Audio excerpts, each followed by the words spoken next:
YouTube, the Boston Celtics win their first finals since 2008 in the days of the KG, Paul Pierce, and Ray Allen Big Three. The Celtics bring the Larry O'Brien Trophy back to Boston, defeating the Mavs in the 2024 NBA Finals. Celtics fans rejoice in a blissful joy that they haven't felt since 2008. Sixers fans make videos like this, pretending to be happy for Celtics fans.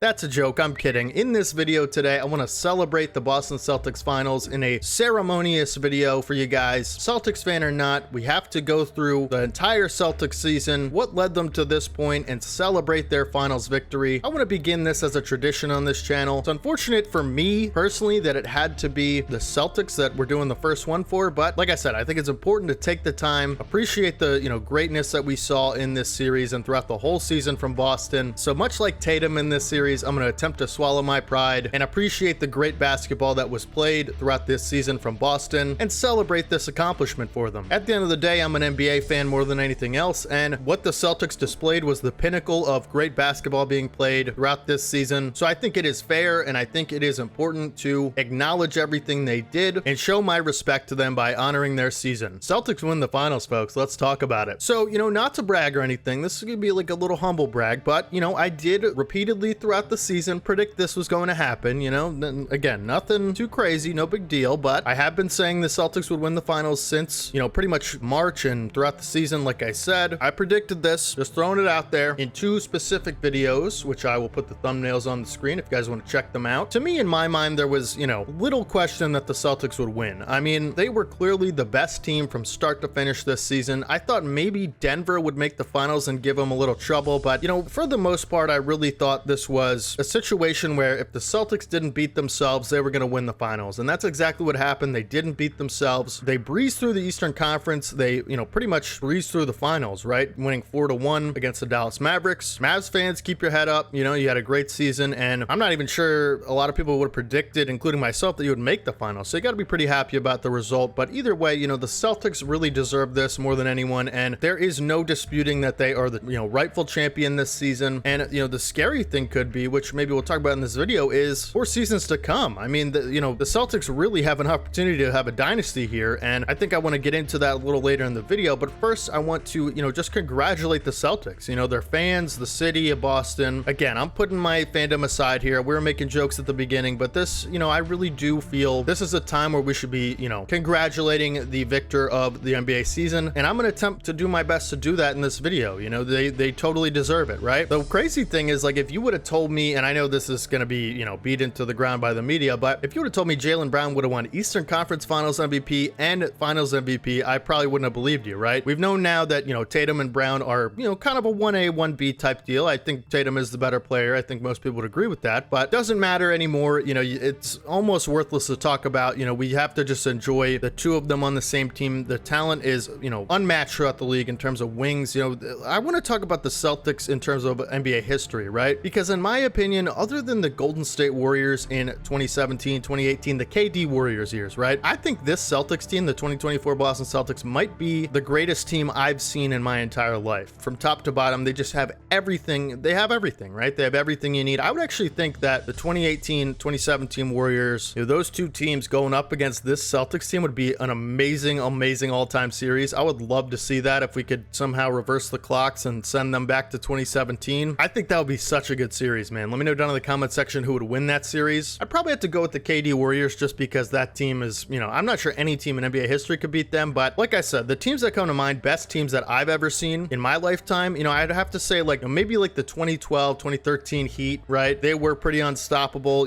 pretty underrated as far as NBA history goes. I think, like I said, the Warriors without, the KD years, and then this Celtics team is up there with those two, juggernauts in my opinion. I mean, there is nothing on this team that is lacking ability-wise. I mean, you have the elite all-time great shot creation, right? Out of guys like Tatum and Brown, who are big enough, strong enough to get into the paint and score inside, while also being able to create shots on the perimeter at a, all-world elite level. You have the playmaking in guys like, Jrue Holiday and Derrick White. Also, the two wings can play make pretty well. You have shooting for days. I mean, again, this is similar to a Warriors style shooting, right? Like, this is all-time great shooting that we saw from the 2024 Celtics, right? There's not a player on this team that was on the floor throughout the meaningful minutes that couldn't make a three-pointer at a consistent rate. The defense is astounding to me how good it is. I mean, the rim protection was near flawless in this final series. Obviously, it's a little bit less great with Kristaps Porzingis injury, but even without him on the floor, I mean, guys like Derrick White, Jrue Holiday, Tatum and Brown, Al Horford stepping up to protect the paint at an elite level at times throughout the series is just so impressive. I mean, the Mavs couldn't get anything inside the paint at times, and it seems like when the Celtics commit to the rim protection aspect of the game, they just dominate, right? So the defense is incredible. I mean, you have two elite tier all-world perimeter defenders, two all-NBA defenders on the perimeter in Jrue Holiday, Derrick White, two of the best role players in the league, no question. Two guys that, you know, on any other team with a, you know, more selfish role, you could say, probably could be all-star caliber players. I mean, they definitely are that good, in my opinion, in all aspects of the game. So the perimeter defense, the interior defense, Kristaps Porzingis, the rim protection, right? The shooting, the, you know, spacing, the lineup versatility, the switchability defensively. You have playmaking, you have shot creation, you have shooting, you have basketball IQ. I mean, there's just nothing this team doesn't have. And that's why I think, you know, all time, this team could stack up with a lot of teams and win. And like I said, I would like to see a 2017 Warriors against this team. I think that'd be a great series, but just credit to the Celtics. Credit to Brad Stevens for putting this team together. You know, Brad Stevens is the guy I want to talk about in this video because, you know, you guys remember just not even that long ago, he was the Celtics head coach, takes a, you know, step down and maybe even a step up the way you look at, depending on how you look at it, right? Because he goes into a front office role. He's pretty much the, you know, president of basketball operations, GM. He put this team together pretty much. I know Danny Ainge drafted a lot of these guys, but he ends up, you know, putting the final pieces together in terms of Derrick White, in terms of Jrue Holiday, in terms of Kristaps Porzingis, right? And so, you know, that has to be admired, the job Brad Stevens has done. Clearly one of the best executives in the league, a true basketball great mind, right? Like maybe a basketball genius, because not only was he a good coach, but also has the ability to operate at an elite level in the front office. Joe Mazzulla, I think, deserves a ton of credit. I mean, I know he inherited a pretty good situation, but for a first-time coach as young as he is, you have to just be in awe of all he's accomplished throughout his, you know, 2-year career as a coach so far. I mean, this is a team that, like I said, he inherited that's, you know, really good. You know, this was a team that went to the finals just the year before he got there as the head coach when Ime Udoka left, but he also, you know, has done remarkable things with this team. I mean, you can't say enough about Joe Mazzulla, and I know people, you know, tend to think about coaches sometimes like, oh, he has great players, how could he possibly fail, right? That is not the case, man. We see a lot of coaches with great teams and great talent underperform, right? And that was not the case for Coach Mazzulla. I think he really wrapped his head around this job by, you know, year 2 entering this season and learned from some of his, you know, mistakes in season 1 as a head coach of the Boston Celtics and really came out and just coached this team almost to perfection, right? He had such a good attention to detail and tactics throughout the season that, you know, definitely require a lot of respect and admiration. The players, I mean, everybody on this team did their job, right? And, you know, that's something that can be underrated at times. There's a lot of times where in the past, Tatum and Brown, they maybe lacked a little bit of maturity and lack of, you know, respect for the moment that they were in a lot of times throughout, you know, earlier in their career, but this was not the case this time. They looked like they were so hungry to get this thing, and they finally did it, man. And, you know, they are such young players that have accomplished so much already in their careers, and you just can't say enough great things about those two guys, how they've handled themselves throughout this season, this postseason. Again, I know they're in a good situation, but that doesn't minimize them doing their job at an elite level. You can't take that away from them, right? They have the guys on their team that they have, and they came out and performed up to their level every single night, and, you know, that should be respected, not discredited on their resume. It doesn't matter who's on their team, man. They had to be elite, and I think you saw that in Game 5 with Jayson Tatum. I mean, he looked like an absolute monster in that game, getting to the rim whenever he wanted, finishing plays. Just, these are two all-time great, you know, shot makers and versatile wings that we're seeing right now on the Celtics. Jaylen Brown, Jayson Tatum. Jaylen Brown winning the Finals MVP. You know, Jaylen Brown to me always looked like a guy who really cares about winning, really cares about, you know, his craft and the game of basketball. A lot of guys, you know, you see come in that are talented. They just, you know, I wouldn't say they don't care about the game or winning, but, you know, maybe they care a little less than they should. And that is not the case with Jaylen Brown or Jayson Tatum, I think. But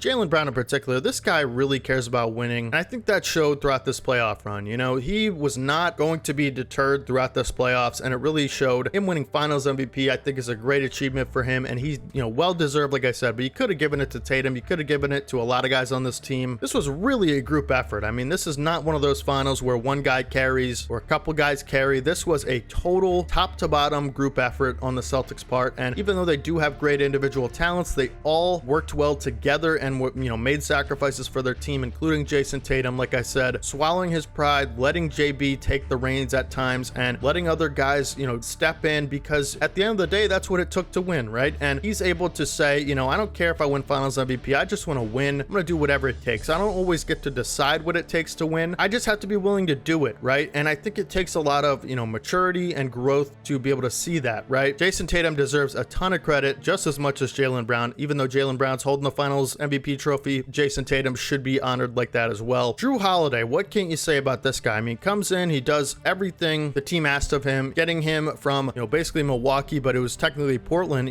trading for him in that offseason, and he comes in and just, locks down all season. The dude locks up the team's best player night in and night out, hits those big shots when you need them, just so reliable. I mean, reliable is a great word for Jrue Holiday because he does a lot of great things night to night. In my opinion, you don't have to wonder what kind of Jrue Holiday you're going to get each night. He's going to show up and be that competitor, be that, big shot maker in big moments, lock up the team's top guy, and just be so incredibly versatile on both ends of the floor night in and night out. And that's, Jrue Holiday, in my opinion, was the difference maker for the Celtics this season. We can talk about Kristaps Porzingis, obviously adding a level of dynamic, front court option for the Celtics on both ends of the floor throughout the season.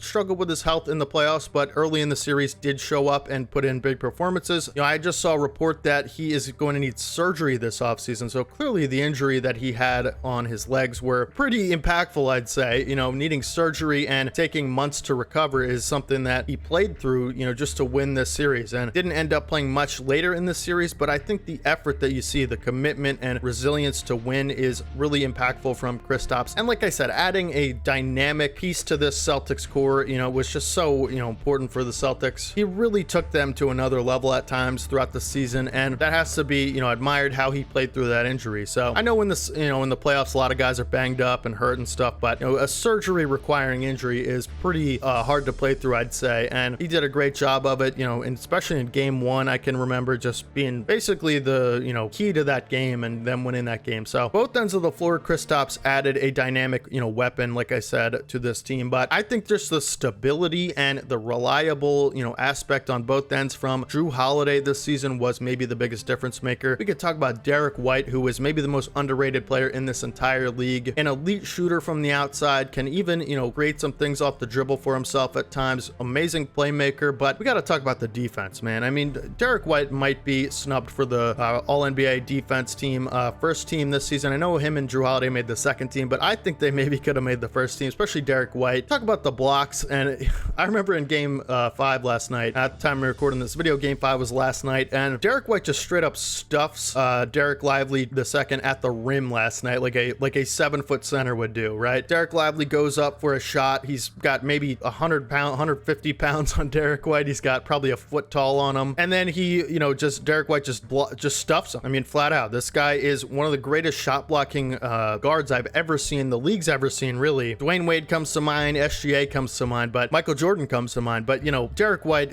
he was such another stabilizing force for this team, along with Jrue Holiday. This backcourt is, I mean, they're not going to score 50 points combined a lot of times like some other backcourts that are pretty dynamic. But I mean, I'm not saying they're the splash bros offensively, but man, they can do so much for you. I mean, they do all the little things. They are all world perimeter defenders. They're super well rounded and just polished on both ends of the floor, and it just stabilizes the team a lot of times. Sam Hauser was another guy that I thought came in and shot the ball well especially towards the end of the series, really being a key floor spacer for this team. Can we mention how awesome it is to see Al Horford finally win with the Celtics? I mean, this guy he's got to consider retiring. I think you maybe run it back one more time to try to defend that title next season. But Al Horford, again, I'm going to mention the Sixers the last time here. He had a really bad season with my Sixers, and it kind of put a bad taste in my mouth. But honestly, I think Al Horford is so respectable. I've always loved him as a player throughout his career, other than the year he was on my team. But we don't talk about that. I'm done with the Sixers. It's just amazing to see a veteran who's poured so much into this game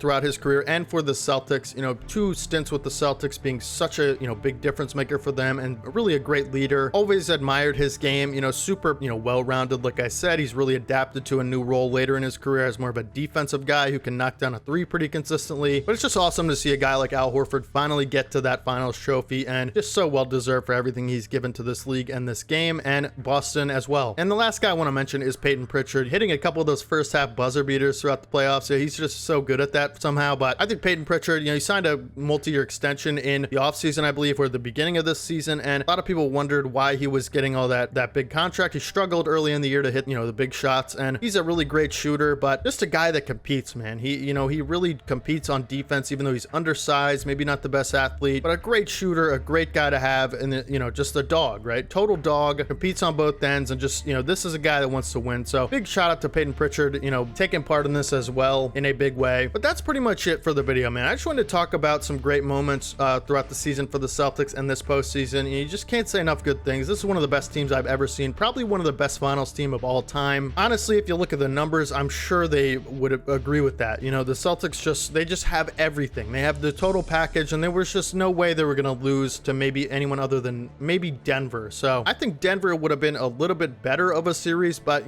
they weren't in the finals for a reason. So maybe I'm wrong. I don't know. Make sure you guys let me know down in the comment section if you're a Celtics fan. How happy are you at this point? You got to be super happy after seeing your team, get just to the threshold so many times and just not get over that hump, and now finally seeing it's got to be such a great feeling. Again, I mentioned I wouldn't talk about the Sixers. I don't know what that feels like. I'll probably never know what it feels like. I've never seen a conference final since I've been conscious in my life. So, really serious though. Congratulations, Celtics fans. You guys are just as passionate as Sixers fans. I know we could get heated, the big three in the, northeast of the country, Boston, New York, and Philadelphia. We can get a little scrappy and heated at each other sometimes, but at the end of the day, I respect you guys, man. I really do. A lot of people talk badly about Celtics fans, and there's bad things about every fan base, right? And sometimes we can get a little over the top. We can too in Philly, but you guys are just as passionate as us, and I can respect that. I can respect the, blue collar cities and the blue collar fans. The passion that we have, man, it's just, you can't really put it into words, and you can't really know what it's like unless you're one of them. And not saying nobody else is a great fan around the country, because every team has their great fans, right? And every city has great fans, and NBA fans are just the best in general, right? Period, point blank. But there's a little, I think, has to be a little camaraderie about, even though Celtics and Sixers and Celtics and Knicks and Sixers, we're all kind of rivals in a way, and the Celtics don't take any of us seriously, because they shouldn't, right? And they'll clown on us regardless, because they're just have always been better. They're basketball royalty, right? And 2024 only solidifies that more. But I do see a lot of my fan base in my city in New York and Boston, and I think what I'm trying to say is I respect you guys. We might have our battles, we might have it out. You guys always win, so it doesn't really matter. But just big props to Celtics fans. I really do appreciate you guys, respect you guys. And I made a video on Tatum. I have to say one last thing about Celtics fans. I made a video about Jayson Tatum a few months ago, maybe a month ago, a few weeks ago, right? In where I was kind of defending him, but really I was just giving my perspective on him and how he's being treated in the media pretty unfairly, I would say, throughout the year. And Celtics fans were so cordial to me. They were so respectful. They were so nice. They were so happy that a Sixers fan was putting my bias aside and really giving a fair take and shake on Tatum, right? And I just gained so much respect for Celtics fans in that comment section. Again, like from being from Philly, you always hear things about Celtics fans. Oh, they're this and they're that. That's not been my experience. Every Celtics fan I've talked to pretty much throughout this channel, in the comment section and just, everywhere, they've just been so respectful and, nice to me, even though our teams are rivals and they don't have to be, right? So much respect and props to Celtics fans. Again, you guys deserve this finals, right? Your team deserves it. You guys deserve. I'm happy for you guys, even though, next year it'll maybe be a different story. If we face you guys in the playoffs, I'm going to have to defend my squad, right? But you guys understand that. You guys are the same way. So hopefully you guys enjoyed the video, man. I really just can't say enough great things about the Celtics, and they deserve it, man. Congratulations to the Celtics. I truly mean that, right? I know I'm trolling a little bit throughout this video, but this last part about the fans and everything, that's been totally from my heart. I really do respect you guys, and I wish you the best, right? You're gonna get the best anyway because you're the Celtics. But hopefully you guys have a great rest of your day today. Make sure you guys drop a like on the video if you guys did enjoy it. We upload content just like this every single day on the channel, so if you don't want to miss content just like this, the off season has officially begun. We're gonna be covering trades, free agency, draft, summer Olympics, everything involved with the off season every day on this channel. Make sure you guys subscribe if you don't want to miss it. I will catch you guys on the next one. Congratulations to the Celtics and the city of Boston. This is your boy D-Haven. As always, peace.